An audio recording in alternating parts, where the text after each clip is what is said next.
Greetings, fellow readers. Author Jonathan Yeakey here, and welcome to the most important writing tips ever, where we give you just the tips and so much more.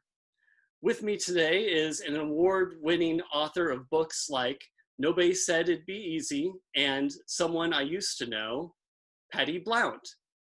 Patty, it's so good to have you on the show. Thanks for joining us. Thank you so much. It's great to be here, Jonathan, and it's a pleasure to meet you.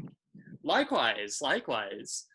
I understand you started writing your first book in an ice skating rink. That's true. Now, how did that come about, and what lessons did you take away from that experience? Oh my goodness. Well, it actually started as a dare from my oldest child. He had, at the time in elementary school, he had gotten a rather disappointing review from one of his teachers. And she suggested he needed to read more, and he just revolted. He said, there are no good books out there, which completely horrified me because I'm one of these people who treats a bookstore like a candy store. You know, I walk in and I'm not coming out without several shopping bags. Right? So I said, well, what would you like to read? So he gave a list. He says, I want hockey, and I want blood, and I want murder, and I want action. So I said, if I wrote you a story with all of those things in it, would you read it? So he said, yes. And we actually pinky swore. And I wrote my first novel, which was called Penalty Killer, in the ice rink while he was practicing hockey, because it got to a point I couldn't watch him play anymore. It's just too violent for me. So yeah, I couldn't see it. I had to sit outside. And while I was sitting outside, I decided to make use of the time. And, you know, they always tell you, write what you know. So at that point in time, I knew hockey. Penalty Killer. Penalty Killer, yes. That is such a great title. It was a hockey dad murder mystery, and he was in 7th grade at the time, and he had gotten permission from his teacher to use the book, even though it was unpublished, as a subject of one of his book reports. And, you know, I had printed it. I took it to Kinko's at the time and had it spiral bound, and I think it got passed around from child to child. Did you do the cover art? Yes, we did cover art, yep. And I got a note from his teacher who said, I can't seem to locate this book anywhere. All of my students keep talking about it. Can you help me?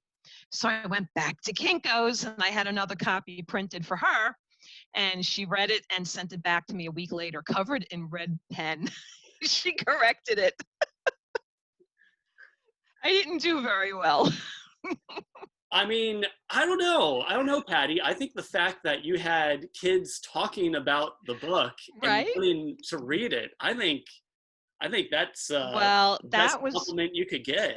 That was one of the best lessons that I learned, is that, you know, I thought, you know, who's going to want to read something that, you know, some hockey mom is writing in her spare time? I'm not J.K. Rowling, you know, I'm not Stephanie Meyer or Suzanne Collins, but you know, it's one of these things, I think, where if you write it, they will come. And that's the lesson that I've learned, that, you know, even somebody without a big name can write stories that resonate with young people.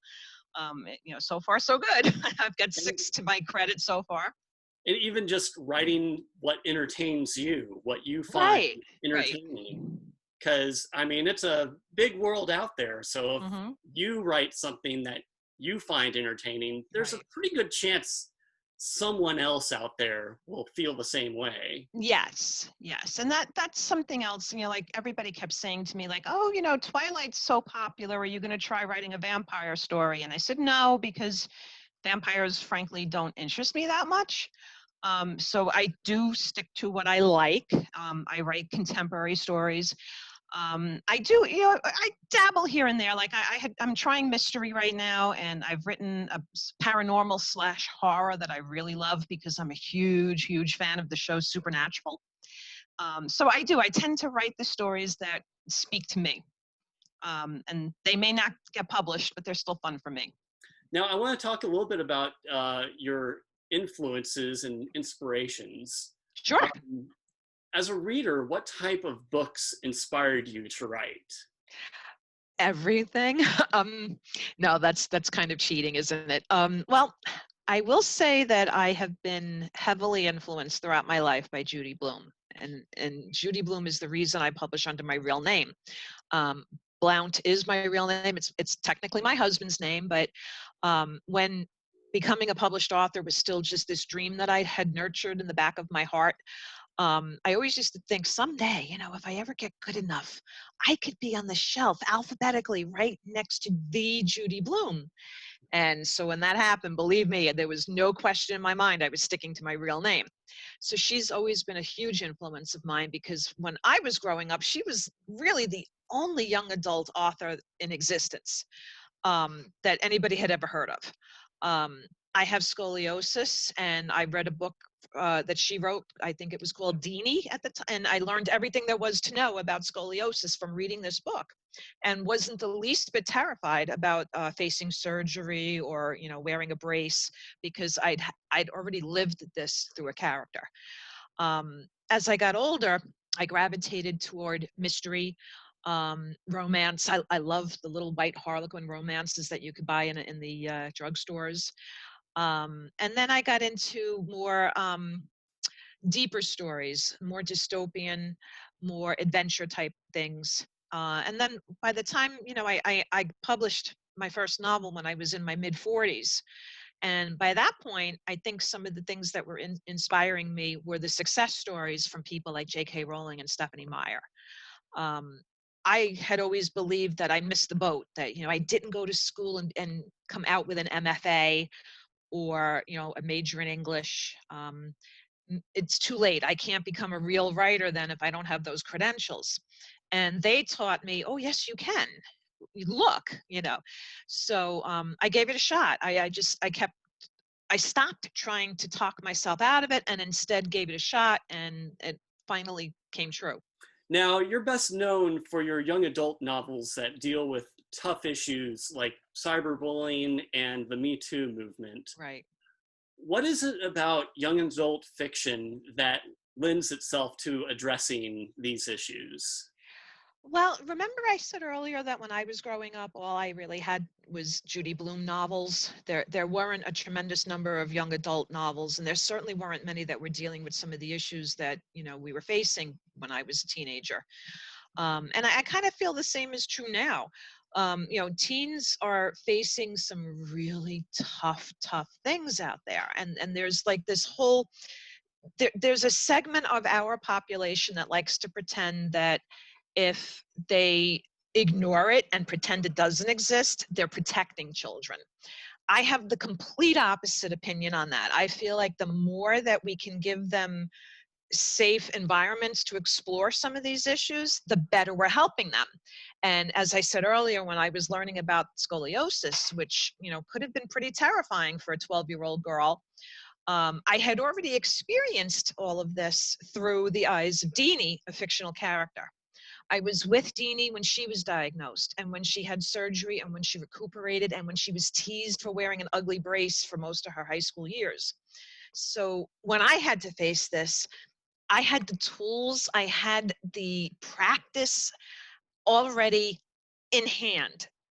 And like I said, in this sort of fictional book world, which was sort of, to me, almost like a simulation, if you will. Like, there was no harm to practice and to experience these things, because I had that safety net.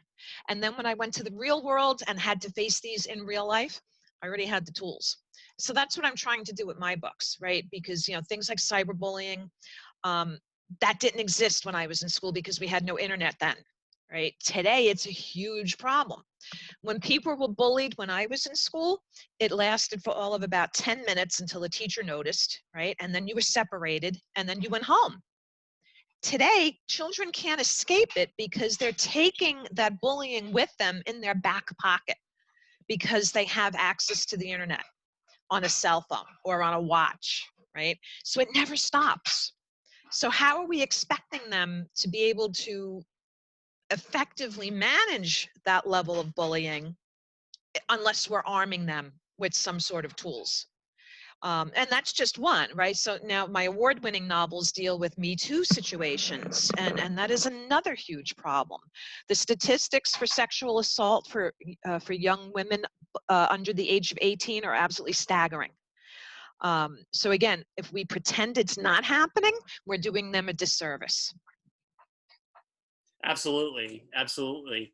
And you never know what impact your book is going to make with Right. someone who is dealing with that sort of thing. Right. Patty, I gotta know, what are your most important writing tips ever? Okay, so I think the best piece of advice I was ever given, it served me well, is to write what you are most afraid of. Um, I find that, again, going back to what I said earlier about safety nets, fiction being a safety net for young adults, it can also be a safety net for the writer. In my writing, I am free to explore things, to say things that I would never say in real life. Um, I can, I guess I'm a bit stronger. Um, I tend to be a very cautious person, very quiet person. I'm actually kind of shy, and writing gives me an outlet. It gives me a voice. It gives me a way to be heard. So I like to do those things in the writing. So I have taken it very much to heart, that advice, to write the things that scare me. And I don't mean, Boogeyman or Slender Man or any, or, the Bloody Mary type things, the urban legends. I mean, some of the topics, talking about sexual assault, for example, or cyberbullying written from the bully's point of view. These are some of the things that have kept me up at night. I've often wondered if we're slapping labels on kids that maybe they don't entirely deserve. I think too many times kids are labeled for one action, one bad decision, and then they're stuck with the consequences of that decision for the rest of their lives. And that's where my first novel, Send, came from. Right? It was a cyberbully who posted pictures of a classmate online, and that classmate was so embarrassed he ended up committing suicide. So, is it fair to call him a bully for this one mistake? However horrible it is, which I'm not saying it's not, but is it fair? And so I decided to write the story from his point of view so I could explore that. Like, maybe not all bullies are these evil, malicious, and vicious children. And maybe if we stop calling them that, they won't be. And then with Some Boys and Someone I Used to Know, those stories were written about sexual assault and surviving rape. And I thought, okay, what if there's a young girl who experiences this and absolutely nobody believes her, including her own family? I mean, to me, that was the most terrifying thing I can imagine, is to not even have the support of your family. And that was the story I wrote. And then with the second one, it was more, okay, she is believed, her attacker goes to prison. Now what? Is she miraculously fine and better after this? Is she healed? I don't think so. So how do we explore that? What happens after you've done everything you're supposed to do and you still don't feel like you? So that was where that book came from. And these are tough, I think, topics to approach, especially with a teenage audience. So writing on your fears, that is a Yes. very intriguing answer. And lucky for us, as writers, there's a crap ton to be scared of right now. Yeah, So this is true. our cuppeth overfloweth. Yeah. Patty, where can people find your books? Pretty much all of my novels are available in most retail outlets, bookstores, Amazon. My contemporary romances, only one of those is available in hard copy, a paperback. The others are download only. They're only available in Kindle. I'm hoping and crossing my fingers that The Mystery will soon be available, and we'll see how that one goes. Patty, thanks again. Thanks so much for Thank you. being on. Really appreciate you. Hearts. Wait, does that look right? There we go. We have to do the beat. Heartbeat. Yeah. Thank you so much. This was great fun. Thank you. Yes, thank you. Thank you. And everyone watching, thank you for joining us. So until next time, happy reading.